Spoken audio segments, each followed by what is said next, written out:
Buenos días a todos. Para quienes no me conocen, mi nombre es María Carolina Portela Fernández. Yo soy residente de neurocirugía de cuarto año y hoy en la reunión de neurocirugía infantil vamos a hablar sobre el enfoque inicial de los gemelos craneópagos. Entonces, a modo de introducción, pues esta es una anomalía congénita extremadamente rara, por ende la experiencia clínica en cuanto al manejo de esta patología también es bastante limitada.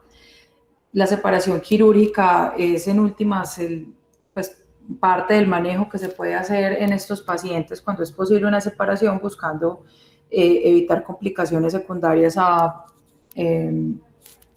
las alteraciones hemodinámicas por las conexiones vasculares que puede haber entre ambos gemelos y pues también buscando mejorar un poco la calidad de vida. Sin embargo, es una cirugía supremamente complicada, detallada, que tiene unas potenciales complicaciones desastrosas, por lo cual es muy importante seleccionar bien qué pacientes serán llevados a qué tipo de cirugía y qué tipo pues, de exámenes auxiliares necesitaremos para hacer el enfoque inicial de estos pacientes. Los desenlaces posteriores a cirugía hasta ahora han sido no los mejores, por decirlo de una manera amable. Por esto hay un intenso debate clínico, técnico y ético alrededor de qué intervenciones hacer y hasta qué punto hacerlas, puesto que pues, estamos hablando de dos bebés que están unidos, pero que de manera bastante frecuente al menos uno de los dos termina sufriendo consecuencias desastrosas a raíz de la cirugía. Por lo cual, nuevamente, insisto en la importancia de los exámenes auxiliares y del enfoque inicial apropiado para definir qué tipo de intervenciones deberán ser llevadas a cabo. Y esta enfermedad requiere un manejo multidisciplinario y mucha paciencia. Estos dos ítems son claves para optimizar los resultados clínicos de los pacientes con el manejo. A modo de conceptos básicos, recordemos que los gemelos siameses son un grupo de anomalías congénitas en las cuales hay unión entre dos fetos. Estas uniones pueden ser a nivel ventral o dorsal. En el caso de las uniones ventrales van a haber, los bebés van a compartir el abdomen y el ombligo y puede haber uniones rostrales, caudales o laterales.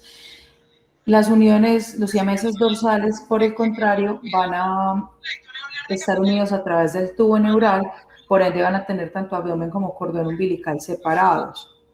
Estas anomalías congénitas son poco frecuentes, se reportan como grupo en total entre 10 a 20 casos por millón de nacimientos vivos en Estados Unidos y aproximadamente el 2% de este grupo de anomalías pues, son craneópagos. Los craneópagos son los gemelos siameses que se unen a través de la calvaria. Esto excluye la base del cráneo, excluye las vértebras y excluye los huesos de la cara, puesto que estas estructuras pues, van a dar origen a otro tipo de gemelos siameses. En este diagrama tenemos algunos ejemplos. Según Spencer, pues en su revisión de gemelos siameses, entonces, por ejemplo, tenemos los onfalófagos, que van a ser los bebés que van a estar unidos a través del abdomen y del ombligo. Tenemos los toracópagos, que van a ser los bebés que están unidos a través del tórax. Tenemos los cefalófagos, que van a tener unida la cara y además el tórax y parte del abdomen, por esto insisto que son diferentes a los craneópagos. Podemos tener uniones caudales como los isquiópagos y bueno, hay otra miríada de grupos dentro de los cuales pues en estos gorditos es que nos vamos a enfocar el día de hoy. En cuanto a su epidemiología, como ya dije, los gemelos siameses tienen una incidencia entre 10 a 20 casos por millón de habitantes. De este grupo de pacientes, un 40% son mortinatos y un 30% adicional fallece en las primeras 24 horas de vida. Por ende, vamos a tener un grupo de 20 a 25% de pacientes que van a ser candidatos pues, a considerarse quirúrgicos según su evolución. Esto en general hablando de todos los siameses. Ya hablando específicamente de los craneópagos, su incidencia oscila entre 0.6 a 2.5 casos por millón de nacidos vivos. Como estaba diciendo ahorita, entre el 2 al 6% de los siameses serán craneópagos y este grupo de pacientes tiene una alta morbimortalidad relacionada con su enfermedad, en parte por las conexiones vasculares que vamos a ver un poco más adelante de qué se tratan y pues por qué su importancia en este grupo de pacientes, pero también por otras complicaciones como hidrocefalia, infecciones asociadas. Este grupo de pacientes tiene malformaciones congénitas también asociadas a su entidad. Y pues todo esto en conjunto puede llevar a un desenlace adverso en el paciente. Este grupo de enfermedades, en general, todos los gemelos siameses van a ser más frecuentes en mujeres con una relación 4:1. No se han descrito otras asociaciones hasta el momento ni con la edad de los padres, ni con la raza, ni con exposición a agentes ambientales diferentes. El pronóstico de estos niños con cráneo, pues estos niños craneópagos es sombrío. Aproximadamente el 90% de los pacientes fallece en los primeros 10 años de vida, independientemente de si se intentó o no el manejo quirúrgico. Y la mortalidad perioperatoria, a pesar de los avances que ha habido en los últimos 20, 30 años en cuanto a la anestesia y el manejo quirúrgico de estos pacientes, la mortalidad se mantiene cercana al 50% en algunos grupos de craneópagos. Entonces, es una enfermedad pues, bastante complicada de manejar desde ese punto de vista, puesto que su manejo no es sencillo, pero la evolución natural de la enfermedad tampoco lo es. En cuanto a la fisiopatología en general, se cree que es similar a la del resto de los gemelos siameses, en los cuales tenemos teorías de fisión, en las cuales se asume que un embrión, pues cierto, que se esté dividiendo para hacer un gemelo monocigótico, no logra completar esa fisión. Entonces, al no lograrla completar, pues quedan algunas partes del cuerpo fusionadas. Esta teoría explicaría que los pacientes siameses tienen una mayor frecuencia de situs inversus y de imágenes en espejo en comparación con la población general. La otra teoría que se tiene pues, sobre por qué suceden este tipo de alteraciones son las teorías de fusión. En estas, la hipótesis es que los embriones que ya se habían separado, monocigóticos, ellos se vuelven a unir en sitios vulnerables después de haberse separado por completo. Esos sitios vulnerables, particularmente en el caso de los craneópagos, podrían ser los extremos del tubo neural abiertos, pendientes pues, de terminarse de cerrar. Esta teoría de fusión explica algunas de las angulaciones y posiciones dorsoventrales y rostrocaudales que pueden tener algunas de estas malformaciones. Realmente no se tiene muy claro cuál de las dos puede ser, aunque por lo menos en el caso particular de los craneópagos, la mayoría de los textos alteran más a una alteración de este tipo. Y por último, como vamos a ver más adelante, esta enfermedad tiene unas prominentes alteraciones del drenaje venoso. Esto se explica porque la formación del seno longitudinal superior depende en gran parte de algunas señales moleculares emitidas a través de la falx cerebri y del cuerpo calloso, estructuras que en este grupo de pacientes, por la disposición anómala de la línea media al haber fusión de las calvarias, pues van a faltar estas señales que permiten la formación de dos sistemas de drenaje venoso independientes, las cuales van a terminar condicionando que se formen un seno venoso circunferencial y alteraciones a nivel de la tórcula, como podemos ver en esta ilustración pues, de un par de gemelos craneópagos. Bien, en cuanto al diagnóstico, para el diagnóstico prenatal tenemos disponibles a grandes rasgos dos modalidades. La primera es la ecografía. Se pueden encontrar hallazgos sugestivos de que un par de bebés sean craneópagos desde la semana 12 de gestación. En ese estadio temprano del embarazo se puede ver que los fetos no se logran ver separados entre sí, estando en un solo saco vitelino. Otros hallazgos que podemos encontrar es que se ve alguno de los polos fetales bífido. En el caso pues, de los craneópagos sería el polo fetal de la cabeza, el rostral. También como signo indirecto puede tener más de 3 vasos en el cordón umbilical o persistencia de las cabezas en el mismo plano, sin cambios en la posición relativa como con respecto al otro bebé, como lo podemos ver en esta imagen que tengo aquí referenciada. A grandes rasgos, las ecografías con reconstrucciones tridimensionales tienen mayor precisión para definir la anatomía y definir cuál es el sitio de la unión de las cabezas de los niños, pues más que la ecografía en 2 dimensiones. En cuanto a la resonancia fetal, esta nos va a permitir la evaluación de estructuras intracraneales, particularmente la corteza cerebral, algunos hallazgos en cuanto a la vasculatura cerebral y los tejidos blandos de la calota. Estas resonancias van a tener algunas secuencias especiales con imágenes rápidas debido a que los fetos pues, se mueven rápidamente en el abdomen de la madre.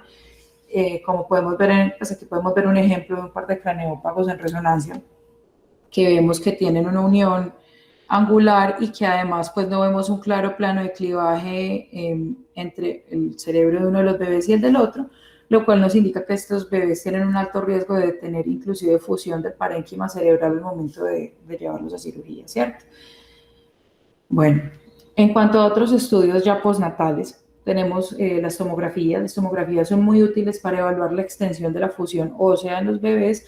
También nos permite conocer el grosor de la tabla ósea para definir, por ejemplo, a qué técnicas de reconstrucción de la calota serían candidatos los niños.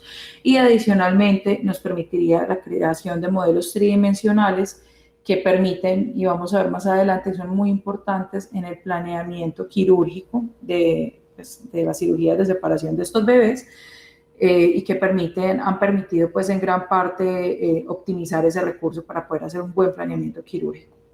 Adicionalmente, podemos tener imágenes de venografía y también de arteriografía por tomografía. Especialmente la venografía es muy importante porque nos permite definir manejo quirúrgico, especialmente en cuanto a caracterizar si los dos bebés están compartiendo o no su sistema de drenaje venoso, que la mayoría de los casos lo hacen, y cuál sería la predominancia de este drenaje venoso, así como si hay la presencia o no de pues, colaterales asociadas, como podemos ver en este ejemplo de la imagen. En cuanto a la resonancia magnética, esta nos va a permitir un detalle anatómico del sistema nervioso central como tal. Entonces nos permitirá ver si tenemos secciones de la corteza cerebral que esté compartida o que esté fusionada entre los dos bebés. Nos permite también caracterizar los senos venosos, aunque la resolución de la venografía por tomografía dicen es mejor que la venografía por resonancia. No sé si de pronto con algunas secuencias más recientes eso haya cambiado. Adicionalmente nos permite caracterizar el sistema ventricular, como les mencionaba al principio, estos niños pueden tener con cierta frecuencia hidrocefalia, especialmente después de las cirugías de separación en una única intervención, y podemos encontrar otras anomalías diferentes pues asociadas en el bebé. Adicionalmente, las imágenes por resonancia también nos permiten hacer tanto navegación intraoperatoria, que es importante como guía dentro del procedimiento quirúrgico, y también permite la construcción de modelos tridimensionales que permitan al grupo de cirujanos prepararse ante qué es lo que van a encontrar una vez, digamos, ahora en los pacientes, ¿cierto? Poder, por ejemplo, conocer la posición relativa de los senos durales, conocer la posición relativa de algunas de las venas puente, del parénquima cerebral, pues con el objetivo de optimizar el manejo quirúrgico de este grupo de pacientes. En cuanto a la arteriografía convencional, sigue siendo el estándar de oro para caracterizar la anatomía arterial y venosa previo a la cirugía. También es muy importante, y esta es una diferencia grande que tiene con las técnicas por tomografía y por resonancia, y es que nos permite ver la dinámica de flujo para definir, por ejemplo, en el caso de las circulaciones compartidas, si hay llenado contralateral a través de un vaso, si hay arterias compartidas, hacia dónde es el flujo predominante del seno compartido, y todas estas todas estas imágenes, perdón, nos permitirán decidir el manejo quirúrgico, pues detalles ya del manejo quirúrgico. Por ejemplo, en el caso de un seno compartido, cuál será el bebé al cual se le hará la ligadura progresiva de las venas puente para optimizar el desarrollo de un sistema venoso colateral, cuál será el bebé que quede con el seno dominante, y en el caso pues de las anastomosis arteriales, pues definir en qué punto se va a interrumpir esta anastomosis, buscando disminuir al máximo la cantidad de tejido cerebral afectado por la alteración vascular, ¿cierto? Adicionalmente, en los últimos años se han empezado a hacer técnicas de embolización selectiva venosa que permitan hacer lo mismo que se hace en algunas de las fases iniciales de la cirugía en múltiples tiempos quirúrgicos, que va a permitir el desarrollo progresivo de venas colaterales que permiten el drenaje de la sangre pues, del feto que no tiene seno longitudinal superior, y que pues, al formar este sistema de colaterales se puede hacer una separación exitosa con menos riesgo de hipertensión endocraneana, de infartos venosos y de hematomas intraparenquimatosos secundarios pues, al cambio hemodinámico brusco que puede haber cuando se interrumpe rápidamente el flujo venoso. En cuanto a la clasificación de este grupo de gemelos craneópagos, hay múltiples esquemas de clasificación. Sin embargo, la mayoría de estos esquemas más clásicos no tenían en cuenta el drenaje venoso, y en los últimos años se ha visto que el drenaje venoso precisamente es una parte muy importante de lo que le da el pronóstico sombrío a este grupo de cirugías, especialmente las que se hacían hace unos cuantos añitos atrás. Dentro de este grupo de clasificaciones anteriores, pues las más conocidas eran la de O'Connell, que dependía del sitio de la unión, la posición relativa y la angulación de las cabezas de los dos bebés, y la de Winston, que los clasificaba de acuerdo a qué estructuras o qué tejidos estaban comprometidos. Por ejemplo, si era solamente el escalpe, si estábamos hablando del hueso, de las meninges, leptomeninges o ya del cerebro y de los vasos venosos, ¿cierto? Sin embargo, en el 2006, Stone y Goodrich, ellos pues, son dos neurocirujanos, uno inglés y el otro estadounidense, quienes tienen una experiencia dentro de lo que se puede hablar en este grupo, en esta enfermedad tan rara, pues tienen un poco más de experiencia que los demás.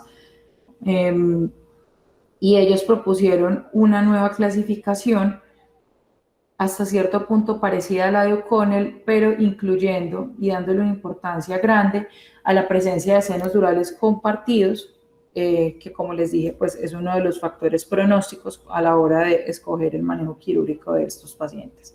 Y por ende, esta última clasificación es mucho más útil en el planeamiento quirúrgico que los esquemas anteriores. Tenemos en esta tabla entonces el resumen de las características de estas clasificaciones. Como decía, la que se utiliza actualmente es la de Stone y la de Goodrich. Ellos clasifican los craneópagos como parciales, en los cuales no se comparte de forma significativa el seno venoso dural, y estos pueden tener pueden tener direcciones angulares o verticales, que en un momento se las voy a mostrar.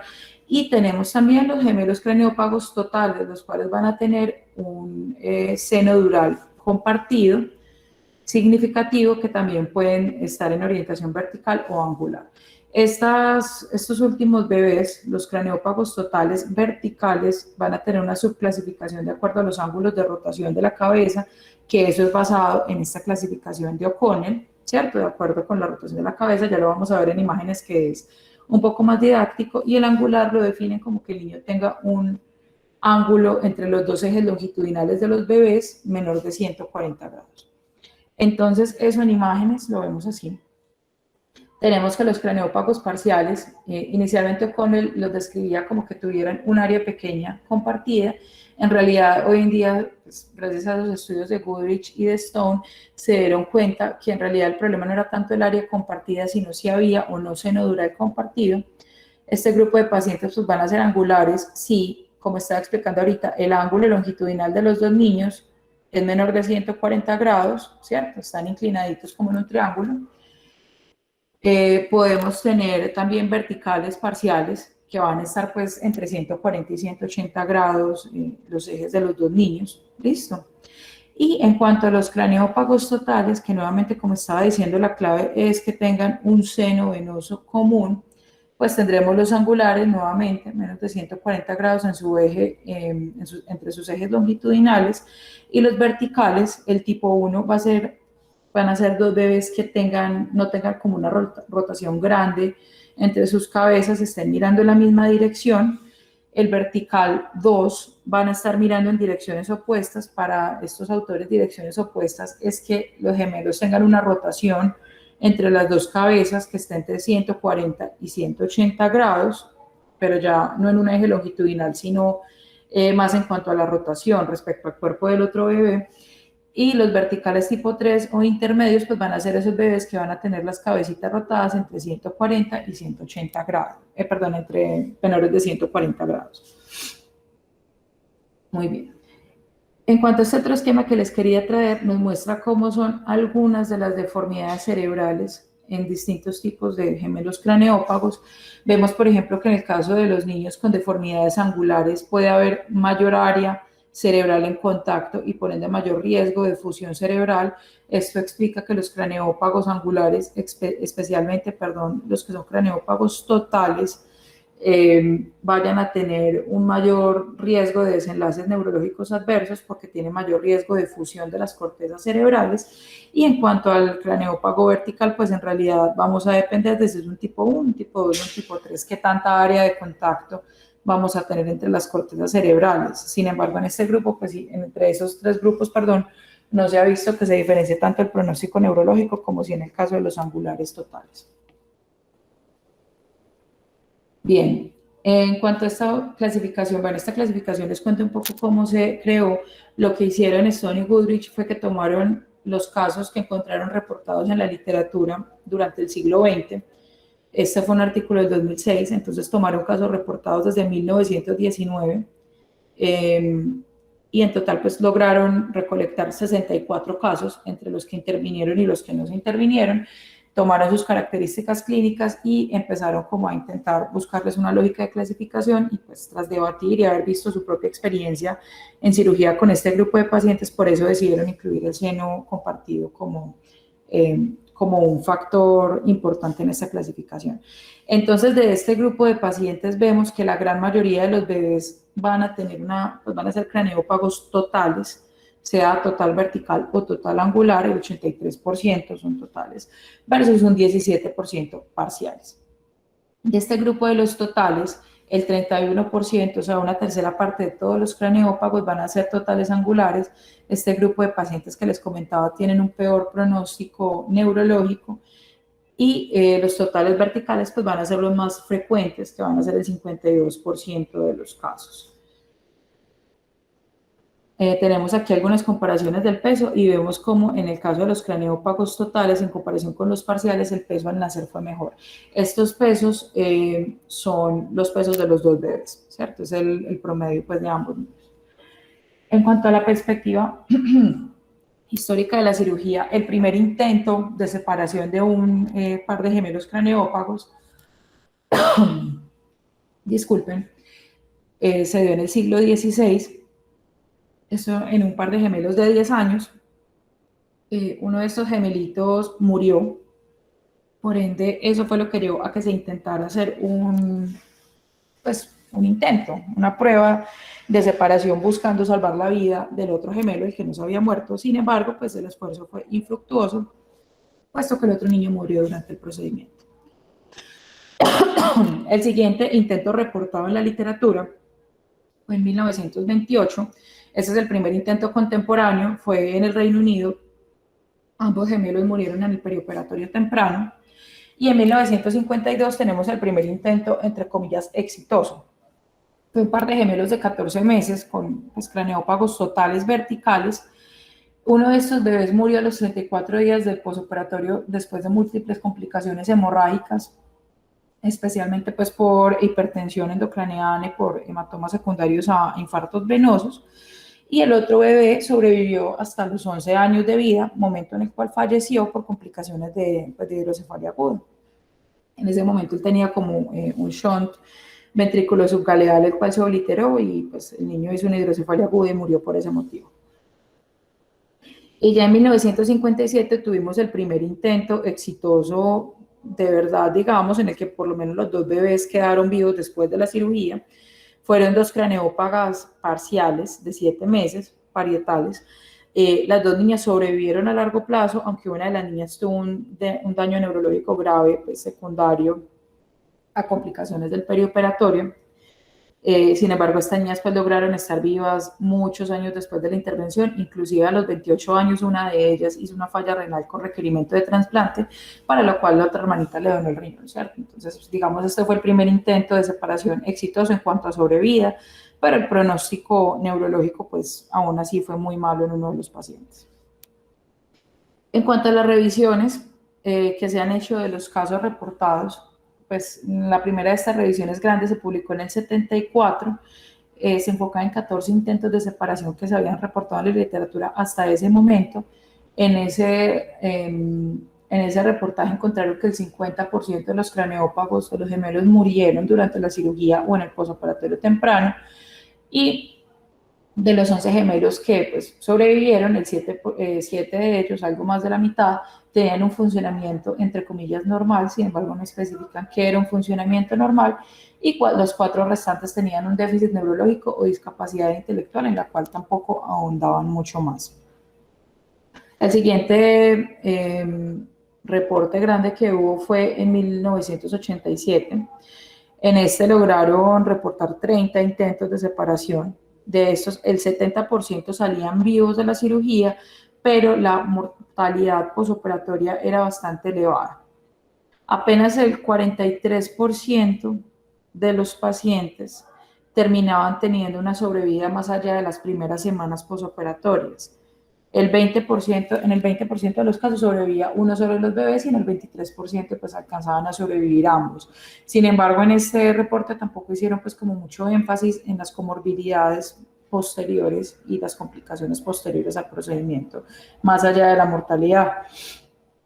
A partir de los años 90 y de pues, la primera década del siglo XXI empezaron a haber múltiples avances en técnicas anestésicas, en técnicas quirúrgicas, en técnicas de imagen, en modelos tridimensionales, en técnicas de realidad asistida para el planeamiento prequirúrgico que permitieron mejorar un poco estas cifras. Sin embargo, y a pesar de todo esto que les digo que ha mejorado y que ha cambiado en los últimos años, el último reporte, pues, como de intentos de separación que publicaron entre el 1995 y el 2010, encontraron una mortalidad alrededor del 50%. O sea, se siguen muriendo entre el 30 y el 50% de los bebés que son llevados a estas cirugías.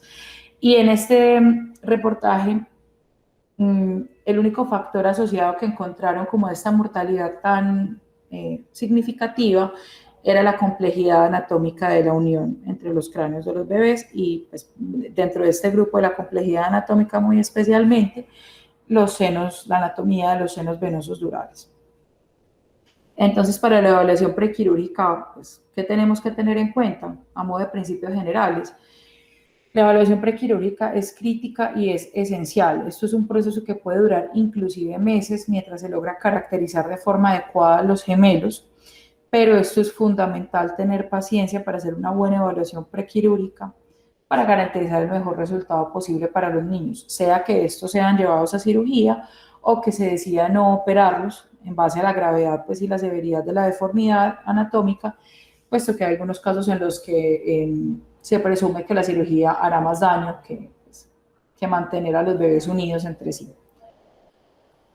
Es muy importante considerar la función de sistemas por fuera del cerebro, especialmente la función cardíaca, pulmonar y renal, puesto que en estos tres sistemas hay bastantes comorbilidades asociadas a estos bebés craneópagos. Y lo otro que es muy importante, en la medida de lo posible, es permitir que los bebés alcancen un peso que permita tener un margen de sangrado prudente. En la mayoría de las series, los bebés intentan la separación alrededor de los 9 a los 11 meses de edad. Entonces, como vemos en este grupo de pacientes, no hay un afán por operarlos tan pronto como nacen, que podría ser un error que uno podría cometer. Sin embargo, es muy importante tener en cuenta esto, el tiempo que sea necesario tomarse para preparar y para preparar los niños y para planear la cirugía es el tiempo que se debe tomar. Las imágenes diagnósticas son fundamentales, especialmente por lo que les hablaba de los modelos tridimensionales, las reconstrucciones y aplicativos de realidad aumentada que permiten simular los hallazgos intraoperatorios antes de ser llevados a cirugía a los niños. Y lo otro que es muy importante es que la planeación de la cirugía debe ser meticulosa desde la piel, teniendo en cuenta cómo van a ser las incisiones, cómo van a ser los colgajos que se van a lanzar, dónde se van a poner los expansores para que el colgajo cutáneo sea suficiente para cubrir el defecto, cómo voy a reemplazar la dura madre para que tengamos un cierre hermético de la dura, cómo voy a hacer la reconstrucción de la calota. Todo esto es fundamental que el grupo de cirujanos lo tenga muy en cuenta y lo planee desde mucho antes de hacer siquiera la primera cirugía. En cuanto a las ayudas diagnósticas, el papel específico de la tomografía pues, nos va a permitir caracterizar la arquitectura ósea y eso nos va a permitir definir qué corredor quirúrgico voy a tomar, en qué sitio voy a hacer la separación y cómo voy a hacer la reconstrucción de ese defecto óseo que va a quedar. En cuanto a la resonancia magnética, como ya había hablado, daba los detalles anatómicos para la separación neuromuscular, la angiografía nos da la arquitectura y la dinámica de flujo vascular. Esto es crucial, especialmente en el caso del sistema venoso, para definir cómo se va a manejar el sistema venoso compartido de los bebés. Y adicionalmente se deben buscar en la arteriografía patrones arteriales fetales persistentes para tenerlos en cuenta a la hora de la intervención, no ir a interrumpirlos, no ir a provocar un sangrado de pronto no advertido. Adicionalmente, tanto en la resonancia como en la tomografía, se sugiere que se tomen secuencias para planeamiento estereotáctico. Esto es importante para la planeación quirúrgica y para la navegación intraoperatoria, y sugieren que los equipos de navegación que se utilicen en estos pacientes sean sin marco, puesto que durante la cirugía es necesario ir cambiando la posición de los niños y pues por ende sería mucho más complejo con un marco fijo poder mantener las referencias anatómicas y no voy a tener quieto al paciente. Otro ítem muy importante es la estratificación del riesgo quirúrgico. Este autor Goodrich, del cual estaba hablando ahorita más temprano, publicó en el 2006, si no estoy mal, publicó un puntaje de estratificación del riesgo quirúrgico que lo vamos a ver a continuación. Esto es importante estratificarlo. ¿Por qué motivo? Pues como ya hemos venido hablando durante toda la charla, esto es un proceso, los gemelos craneópagos en términos generales son pacientes complicados que tienen un pronóstico ominoso tanto por la evolución natural de su enfermedad como por la naturaleza del manejo quirúrgico para separar los bebés. En este grupo de pacientes, los niños con una unión total van a tener una mayor mortalidad perioperatoria y sus discapacidades van a tender a ser más bien severas, ¿cierto? Apenas un 25% tienen discapacidad leve a moderada y cerca del 48% mueren en el perioperatorio. Esto es bastante grande comparado con el grupo pues, de los craneópagos parciales, ¿cierto? 14% de mortalidad y 73% de discapacidad leve a moderada.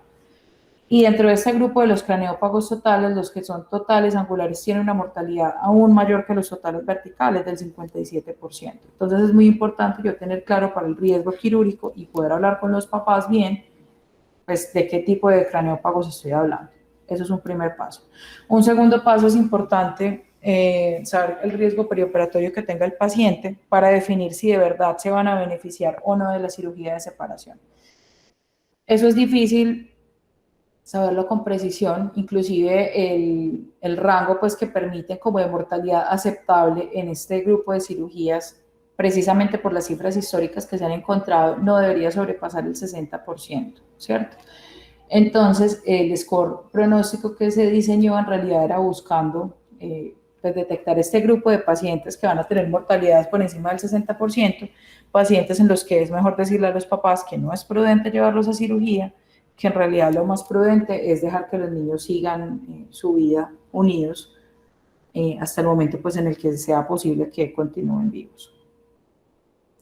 Entonces, este puntaje, disculpen, era del 2008, nos va a tener en cuenta la superficie de escalpe compartida, vamos a tener unos puntos, vamos a tener la superficie de la calvaria compartida, tendremos si la dura madre, si hay una envoltura dural independiente alrededor de la corteza o si la dura es completamente compartida en varios planos. En cuanto al tejido neural, pues va a depender si está interdigitado o fusionado y qué tanta área de fusión va a tener la corteza cerebral. Lo mismo con las conexiones arteriales, dependiendo de cuáles sean las ramas que estén conectadas entre los dos bebés, vamos a tener un puntaje diferente, así como con el drenaje venoso, que va a depender de qué tantos vasos, senos durales tengan compartidos entre sí los niños. Y si hay un drenaje venoso, profundo presente o no. Y por último, tener en cuenta el sistema ventricular, si está separado o está unido, puesto que esto nos va a indicar también qué tanta morbilidad neurológica van a tener asociados los pacientes. Esto en total nos van a dar unos puntajes entre 10 y 28. Y pues dentro de la poca experiencia que hay, el mismo autor del score sugiere que los puntos que estén, entre comillas, en los 20 altos, uno asumiría más de 25 según esa descripción, pues sería preferible no ofrecer la cirugía, puesto que el riesgo de complicaciones perioperatorias es muy alto, mucho más alto que pues, el de continuar la evolución natural de la enfermedad en el par de gemelos. Una vez estamos planeando todo esto, otro ítem que hay que planear es cómo voy a hacer la cirugía. Entonces, la cirugía para la separación de los craneópagos, inicialmente se empezaron a hacer cirugías únicas. Sin embargo, las cirugías únicas tienen una mortalidad más elevada que cuando se decide hacer la separación en múltiples tiempos quirúrgicos, que hoy en día es lo que la mayoría de los autores pues, que publican al respecto sugieren. como les venía diciendo, pues la mortalidad en craneópagos totales con cirugías únicas pasa el 60%, mientras que está alrededor del 23% en las series más recientes cuando se hacen múltiples tiempos quirúrgicos. El tiempo único o la cirugía única de separación tiene una tasa de éxito limitada y esta tasa de éxito va a depender de si hay o no una estructura pues, venosa dural compartida. Por este motivo es que Goodrich decidió tomar este ítem como uno de los ítems definitorios de su clasificación, puesto que la presencia o no de un seno dural compartido nos va a definir el pronóstico del paciente con la cirugía pues única.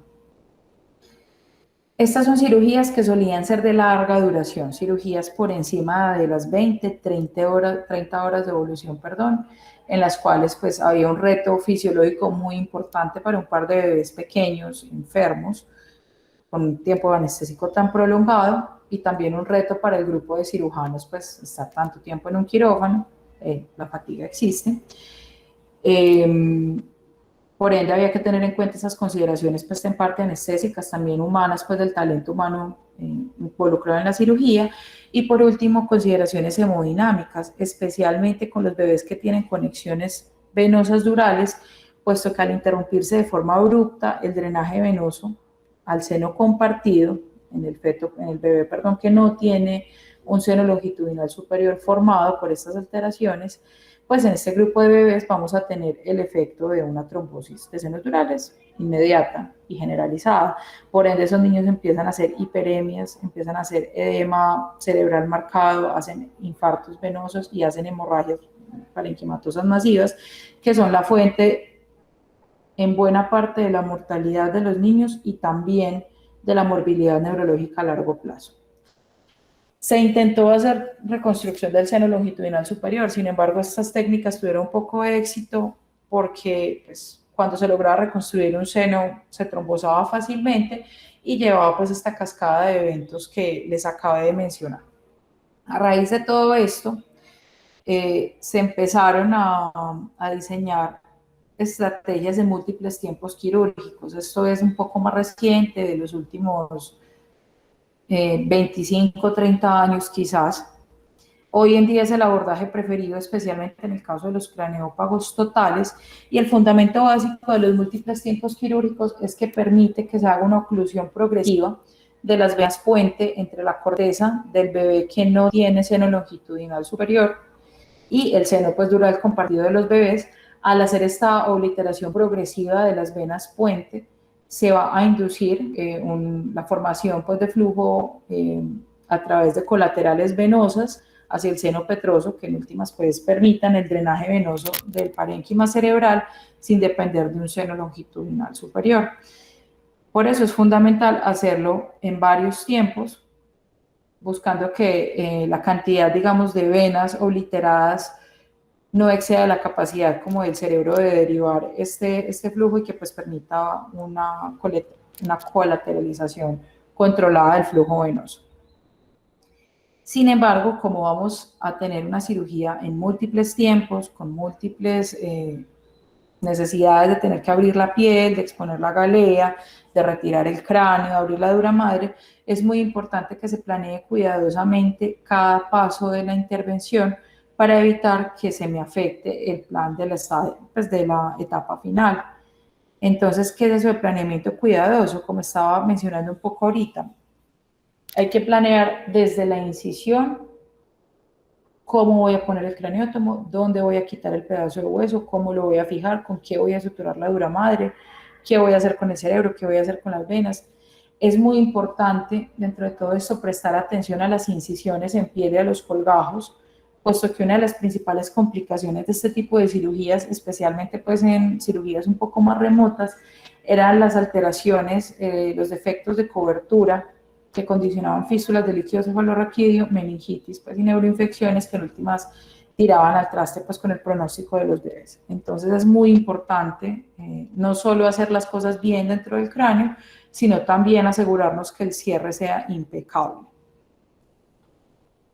En este sentido, los modelos tridimensionales son de gran ayuda para la planeación, porque como vemos en esta fotografía, nos permite planear los colgajos y las incisiones, nos permite planear dónde se van a posicionar los expansores subcaleales para permitir pues, que se tenga un poco de piel adicional a la hora de hacer la reconstrucción final. Y algunos modelos que son transparentes nos permiten visualizar la anatomía vascular con la cual se va a encontrar el cirujano al momento de abrir el cráneo del paciente. El otro ítem muy importante en la técnica, particularmente en la técnica de múltiples intervenciones, es que los bebés entre las cirugías, pues se debe permitir que tengan una recuperación buena, que mantengan un buen estado nutricional, que se maneje de forma oportuna si hay complicaciones por el manejo de la piel o por infecciones superficiales, pues que se maneje de forma temprana y evitar pues que haya pérdida, por ejemplo, del tejido para la cobertura final del defecto, ¿cierto?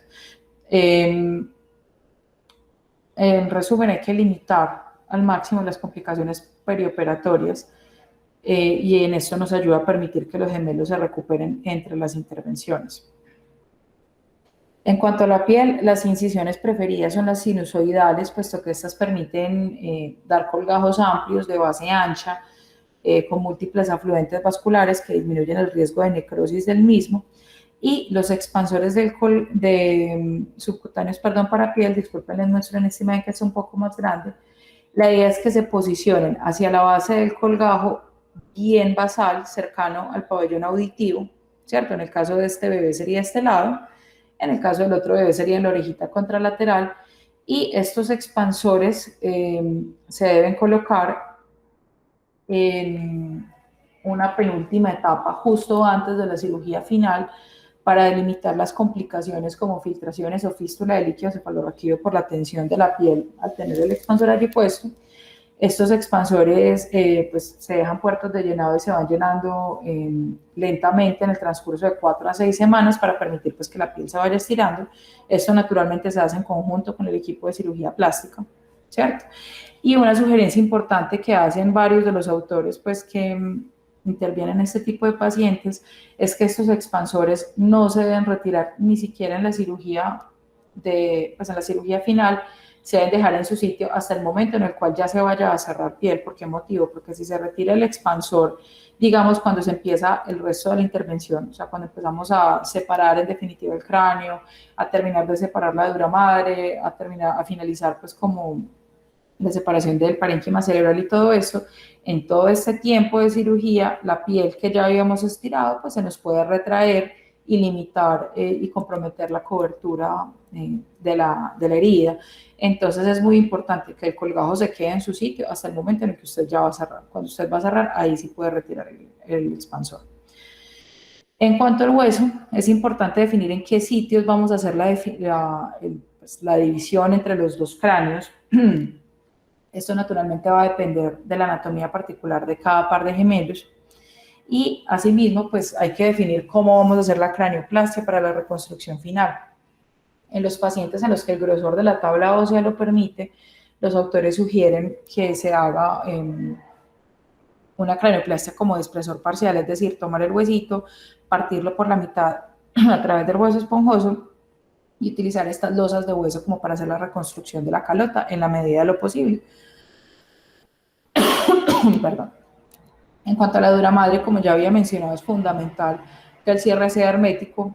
Esto tanto en las cirugías previas a, pues digamos, en las etapas iniciales de la intervención, como en la última cirugía, porque las complicaciones pues, derivadas de una fístula de líquido cefalorraquídeo son catastróficas. En cuanto al cerebro, si hay fusión del parénquima cerebral, es importante tratar de separarlo tempranamente. ¿Esto por qué motivo? Porque en estos casos se cree que se puede limitar un poco la morbilidad neurológica a largo plazo al aprovechar después de la capacidad de plasticidad de cerebros más jóvenes. Cuando se hace la separación del parénquima cerebral en cirugías diferentes a la cirugía final y en términos generales en cualquiera de estas etapas, se debe utilizar una sábana de silicona para aislar los tejidos y evitar las adherencias entre ellos, ¿no? En cuanto a las estructuras venosas, como había mencionado ahorita, se debe planificar la oclusión progresiva de las tributarias, al seno compartido, esto pues de las tributarias al seno compartido del bebé que no tiene seno, ¿cierto? En esta imagen, por ejemplo, sería este bebé que no le vemos ninguna estructura como línea media ni nada por el estilo que se asemeje al seno longitudinal superior, es este el que se tendrá que incomunicar de este seno circunferencial que viene hacia la cabeza del otro bebé, por ejemplo. A medida que se van ligando cada una de estas venitas, se debe vigilar que no haya hiperemia en el tejido cerebral correspondiente y que no haya edema cerebral intraoperatorio. En el caso tal que esto se empiece a presentar, se deberán retirar los clips y dejar por el momento así. La idea es hacer esas oclusiones venosas de manera muy controlada para que se pueda dar el flujo colateral, evitando pues que el paciente tenga infartos venosos y hematomas secundarios. La mayoría de los autores en estos casos sugieren que se utilicen clips temporales para usted obliterar la vena, vigilar si hace la hiperemia o el edema cerebral y en caso de que no lo haga, ahí sí coagular y dividir la venita. Nuevamente, como había dicho, es muy importante que se separe el cerebro de la dura madre y las venas pues, que coagulamos del seno dural con hojas de silicona inerte. Esto es para evitar las adhesiones entre tejidos que nos puedan dificultar disecciones posteriores, porque recordemos pues que vamos a estar ingresando varias veces a este sitio quirúrgico. Entonces, a grandes rasgos, los autores que publican sobre estas técnicas en múltiples etapas lo dividen como en 3 etapas, no necesariamente 3 cirugías, pero sí 3 etapas. Una primera etapa que va a ser la separación neurovascular. Esa separación neurovascular es lo que acabo de describir, que se debe hacer la ligadura controlada pues, de estas venas tributarias, y esto puede tomar entre 2 y 3 cirugías según cada paciente, ¿cierto? Como les digo, es muy importante la paciencia durante la cirugía, usted estar seguro que no esté causando hiperemia ni edema secundario a la oclusión de las venas puente. Una vez se logró una separación neurovascular completa, que esta va a ser la penúltima etapa, pues vamos a tener la inserción de los expansores subgaleales buscando aumentar el área de piel para lograr una cobertura adecuada del defecto sin tensión para que no haya necrosis del mismo.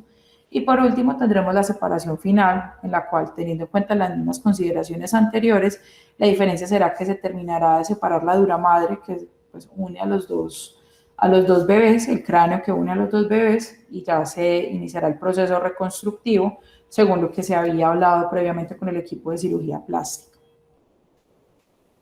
Entonces, bueno, ya hablando un poco más con cifras exactas, esta tabla es del mismo estudio de Goodrich del 2006, en el cual pues encontraron lo de los 64 pacientes reportados en la literatura desde 1919.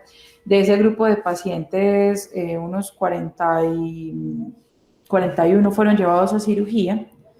Vemos entonces que de los pacientes que tenían, que eran craneópagos parciales, el 27% fueron llevados a cirugía, tenían en promedio 6 meses al momento de la separación final, los que son parciales, ¿cierto? Mortalidad del 14% y un desenlace favorable del 73%, como habíamos hablado ahorita. En cambio, los craneópagos totales van a tener, pues el 73% fueron llevados a cirugía. Nuevamente recordemos que los craneópagos totales son mucho más frecuentes que los parciales. Y este grupo de pacientes tuvo una mortalidad más elevada, 48%, con un 25% de pacientes con discapacidad leve a moderada. De estos pacientes totales, el 63% fueron llevados en una única etapa a manejo quirúrgico, mientras que apenas el 23% pues, fueron llevados con este abordaje de múltiples etapas. Mientras que los parciales, pues todos los parciales, casi todos los parciales, con la excepción de 2 pacientes, fueron llevados a una cirugía única.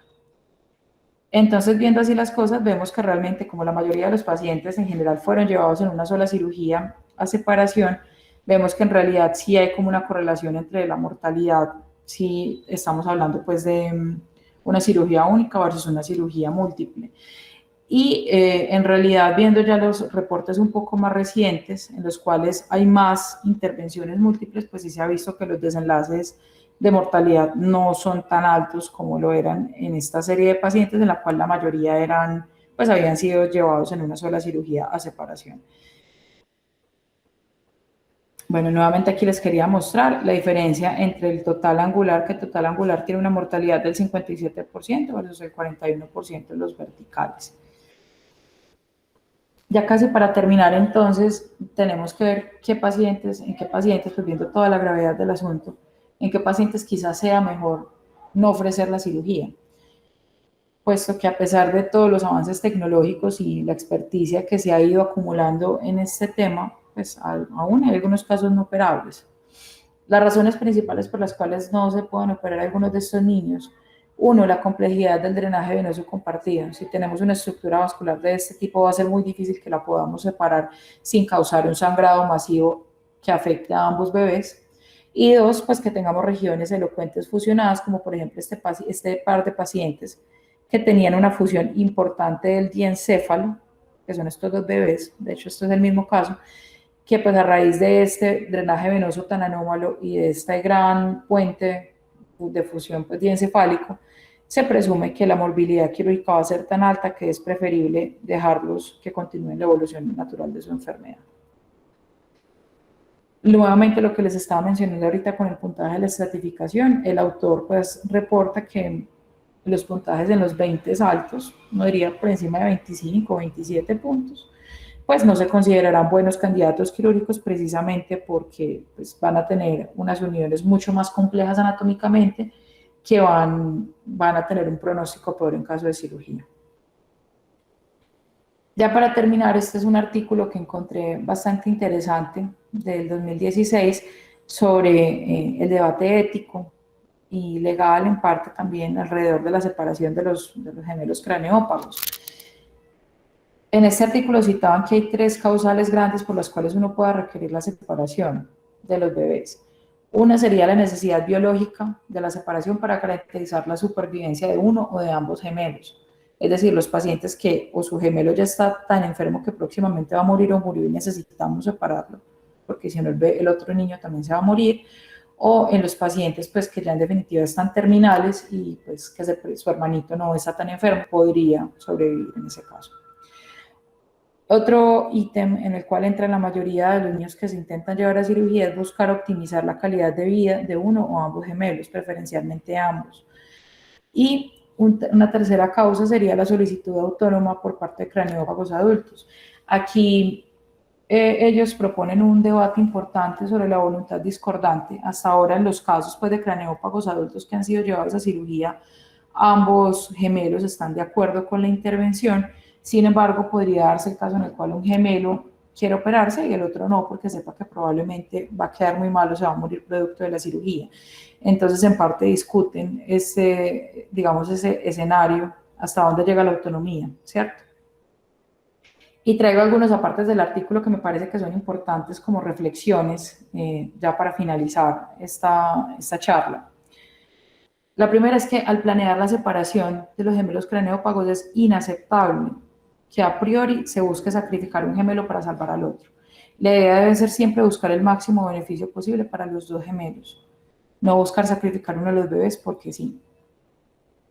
Lo segundo, los mejores intereses no solamente son los mejores intereses médicos, hay que tener en cuenta también la esfera emocional y el bienestar en general de los pacientes a la hora de definir si realmente va a ser mejor para ellos la separación o no. Esto porque en algunas culturas estos bebés pueden ver algunas limitaciones en su acceso a los servicios de salud por cuestiones religiosas y culturales, y pues eso también se debe tener en cuenta a la hora de manejarlo. No solamente es lo que podamos ofrecer desde el punto de vista médico, es también lo que busque la familia y lo que quieran los niños en el caso de los niños pues, o ya de los adultos autónomos. Ellos proponen un principio de potencialidad para definir hasta dónde hacer. Y lo citan así: la vida que se le debe a cada niño es una vida que se le dé el potencial de ser actualizada. Eso ellos lo explican como permitir pensar qué potencial va a tener la vida del niño, si va a ser una vida significativa para el niño, si, pues, diciéndolo de alguna manera, si va a valer la pena que viva esa vida. Ese punto me parece que se puede dar a mucho debate, pues en realidad uno podría hacer un seminario solo de ese artículo como para hablar de la parte ética. Y por último, hablan del concepto de permisividad moral, donde pues los ejemplos que ponen Son ejemplos, por decir algo, de una persona, dos personas se lanzan en un paracaídas, a uno le abre el paracaídas, al otro no, al que no le abrió el paracaídas se coge el que tiene el paracaídas. En ese caso es permisible que el que sí le abrió el paracaídas patea al que no le abrió, porque pues sí, con los dos no va a poder el paracaídas. Pues en ese caso ellos lo proponen que sí sea permisible, puesto que la persona a la que no le abrió el paracaídas por cuestiones de la vida, pues su muerte ya es inevitable, por así decirlo. En cambio, la muerte del otro no es inevitable porque al otro sí le funciona el paracaídas. Entonces, ¿hasta qué punto el sacrificio de un gemelo ya destinado a morir con el objetivo de salvar al otro bebé se puede aceptar o no? Eso pues realmente no es una respuesta clara para ese tipo de preguntas, pero me parece que son 4 puntos de debate ético que uno debería tratar de pensarlos o reflexionarlos cuando uno está enfocando este tipo de pacientes u otro tipo de pacientes igualmente complejos. Bueno, a modo de conclusiones, el manejo exitoso de esta enfermedad depende de un enfoque multidisciplinar que incluya cirujano plástico, que incluya el pediatra, que incluya el anestesiólogo, que incluya genetista, bueno, que incluya un grupo grande de personas. A la hora de enfocar a estos niños hay que tener en cuenta cuáles son las alteraciones claves que tengo que buscar. Tengo que buscar si tienen senos venosos compartidos, tengo que buscar si tienen flujo arterial compartido, tengo que buscar si el cerebro está fusionado en algún punto, ¿cierto? ¿Esto para qué? Para definir cómo se va a intervenir, si se va a intervenir. Y recordemos siempre que la separación conlleva riesgos no despreciables, tanto de morbilidad como de mortalidad, por lo que pues para limitar estos riesgos el planeamiento meticuloso es esencial. Y el debate ético pues, del cual estábamos hablando, pues es importante tenerlo en cuenta y ojalá pues, sugieren inclusive algunos de los autores, en los casos en los que se considere intervenir estos pacientes, pues tener un comité de ética formulado pues, para la toma de decisiones que no son decisiones sencillas de tomar. Muchas gracias.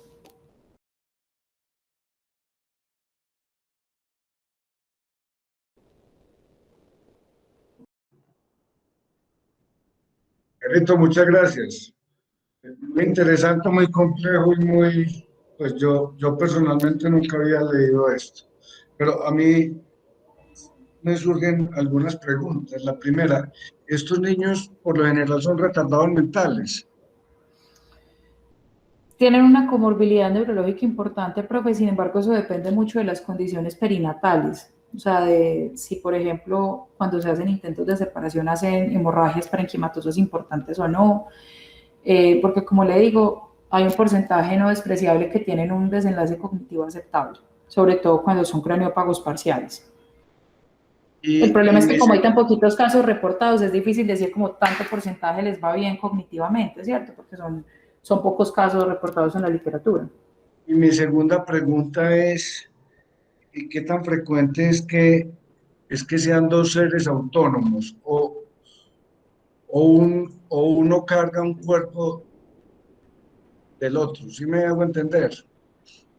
¿Usted se refiere a autonomía motora o autonomía No, mental? pues que sean dos personas, porque ahí veo que muchas veces es un cerebro grandotote, entonces que sea un solo cerebro cargando dos cuerpos, una sola persona, o siempre son dos individuos.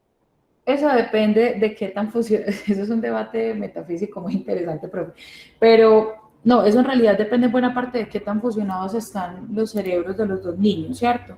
Si tenemos un cerebro pues supremamente mal formado, como el del ejemplo que puse del caso que no se opera, en esos casos pues uno podría entrar a pensar quizás lo que usted está diciendo, quizás sea como un cerebro con dos cuerpos, ¿cierto?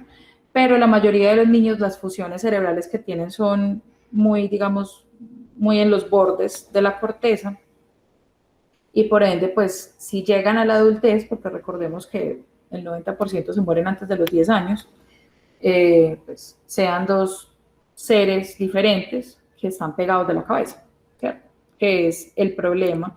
Y es, por ejemplo, el debate que se tiene con lo de pues, cuando ellos mismos piden ser separados, en el caso de los que llegan a la adultez, pues el debate que se formaría si uno de los dos dijera no, yo no me quiero que me operen, y el otro diga sí, por favor, sepárennos. Entonces eso pues, es complejo. Y presentaron este tema porque tienen algún casito en remojo. No, profe, lo presentamos, pues el doctor Cortés me lo propuso precisamente porque nunca se había revisado el tema en el servicio. Entonces, a raíz de eso, pues él me propuso que preparáramos este tema, como para Muy cultura chévere. general. Eduardo, ¿tiene algún comentario? O alguno pues de los presentes. Un tema muy Hola Nacho, interesante, muy hola Nacho, difícil. buenos días. Hola. Eduardo. Precisamente lo que dijo Caro, la idea era que es un tema que nunca se ha revisado, lo que uno no conoce no lo ve, entonces me pareció muy interesante que aprendiéramos a conocerlo.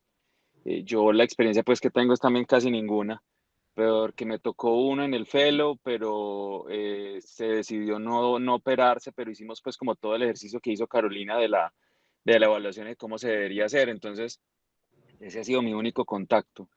Pero el planteamiento, como mostró Carolina, ha evolucionado en el tiempo y definitivamente las múltiples cirugías paso a paso con desconexiones paulatinas son el mejor resultado que vamos a ver. Igual, tal cual como dijo Carolina, es súper importante ver qué comparten, qué vamos a sacrificar y qué vamos a perder para tomar las decisiones adecuadas. Por eso me pareció tan interesante hablarlo porque incluye todo el ámbito neuroquirúrgico, vascular, cerebral, de cráneo, de piel, de todo. Entonces es muy interesante y es todo un reto. Y el ir aprendiendo de esto me parece que es importante que lo vamos conociendo, no porque sea muy frecuente, sino porque si en algún momento pasa, se sepa enfocar como se debe hacer. Caro, te felicito, qué charla tan buena, lograste el objetivo absolutamente completo que es lo que necesitamos. Eduardo, Reto superado, como te dije. Eduardo, Hola. ¿podemos hablar del caso que vimos aquí en Medellín? Si quiere, Claro. sí. Bueno, habla José Luis Asensio, radiólogo del Instituto Neurológico. Hace una década vimos un caso de esto, si quiere les comparto las imágenes por pantalla. No sé si haya tiempo o si solamente los... Claro que sí, Asensio, usted siempre tiene toda nuestra escucha. Bueno, entonces me confirman por favor si están viendo la presentación de PowerPoint en este momento. No, no la estamos viendo. Ahora sí. Bueno, este fue un par de niñas, como ya dijo Carolina, la frecuencia de niñas es casi de 4 a 1, muy superior, que nacieron en área rural y que estuvieron aquí atendidas en la clínica de Salud COP. En ese momento, pues esa institución no tenía imágenes de tomografía siquiera, entonces por eso nos la llevaron al instituto para que le hiciéramos las imágenes primero de resonancia y segundo de tomografía. Este caso pues fue muy publicitado en los diferentes medios de comunicación, eso digamos que fue una de las críticas grandes que se le hizo tanto en el trans como en el post. Digamos que se hizo demasiado show, todos los días salían en los medios, en los noticieros, diciendo qué le vamos a hacer, qué no le vamos a hacer, en fin. Para la parte médica puntual, pues eran dos niñas siameses craneópagas de la clasificación angular occipital, como lo pueden ver ahí. No tenían, digamos que, compartían ninguna estructura encefálica, tampoco tenían compartida ninguna estructura vascular arterial o venosa. Digamos que era el caso idóneo para, digamos que para pasar a la posteridad en buenos términos. Solamente estaban unidas por la piel y solamente tenían estas estructuras venosas cutáneas llamadas venas puente, como ya también lo mencionó la doctora Carolina. Esto se le hizo un mapeo pues, para lo que teníamos en ese momento, con una resonancia de 1.5 Tesla. Aquí les estoy mostrando el defecto óseo y les estoy haciendo énfasis en las venas puente. Vean ustedes aquí lo mismo, pero en el plano coronal, unas anatomías encefálicas completa y absolutamente normales. De hecho, digamos que la valoración neurológica y la valoración pediátrica general era absolutamente normal, solamente el detallito de estar unidas por ese punto. Se hizo un estudio vascular durante la resonancia, que básicamente fue una angioresonancia. Se inyectó medio de contraste en una de las dos gemelas y de manera casi que sincrónica se obtuvo llenado de todas las estructuras vasculares de la otra niña. Ese es un fenómeno que se describe como circulación cruzada, que es independiente al hecho de que compartan o no estructuras vasculares intracraneanas. En este caso se explicaba solamente por la presencia de esas venas puente. Bueno, este esquema ya lo mostraron. Este caso lo publicamos como en 2010 desde el punto de vista anestésico, porque si bien la cirugía es un reto, parece que lo más significativo es el reto anestésico en términos del manejo de la bulimia. Estas niñas pues tuvieron un desenlace fatal. La EPS nombró un neurocirujano asesor, que era el neurocirujano que tenía más experiencia en Colombia con el tema, que también tenía la misma experiencia que relata Eduardo, es decir, había entrado a una cirugía durante el fellow en Estados Unidos. La cirugía se pospuso por orden de los pediatras, pues para ganar peso en términos de tener un mejor chance de surtir el tema de la bulimia, pero desafortunadamente, pues en la intervención quirúrgica fallecieron, pues no fallecieron en el acto en agudo, pero sí a los 3 días las dos estaban muertas. Este es nuestro caso. Muchas gracias. Doctora Asensio, muchas gracias. Gracias, Asensio. Tan bonitas las imágenes. Muy lindas las niñas. Asensio, muchas gracias por tu participación. Ojalá sea más repetitiva. Hablando de ese caso, pues tal cual como dijiste, como fue tan mediático y todo, cuando me preguntaron qué hacer, pues yo iba a empezar como en el proceso de cosita por cosita, así como habló Carolina. Pero realmente, como la EPS designó a este doctor, pues salí yo de taquito y ya ellos, entre ellos, decidieron hacer lo que hicieron, no sé. Que realmente no tuve mucho contacto con el caso, más allá de lo que mostraste vos de analizar cómo sería el proceso y de qué hacerlo.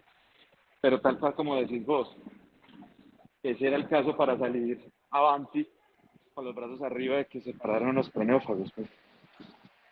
Tristemente fue así el final, pero creo que el tiempo hubiera sido un gran amigo para esta cirugía.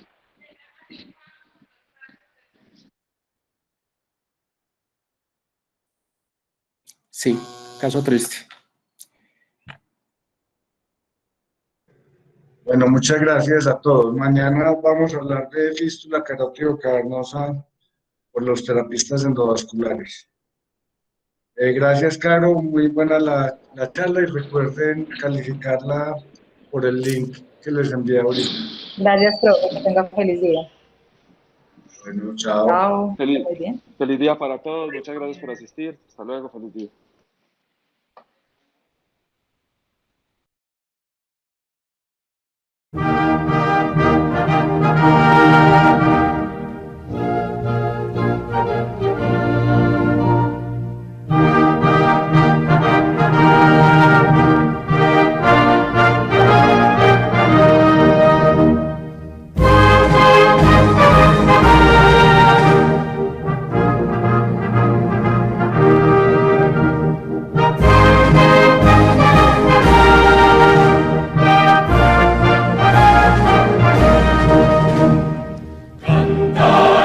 Entusiastas a nuestra universidad.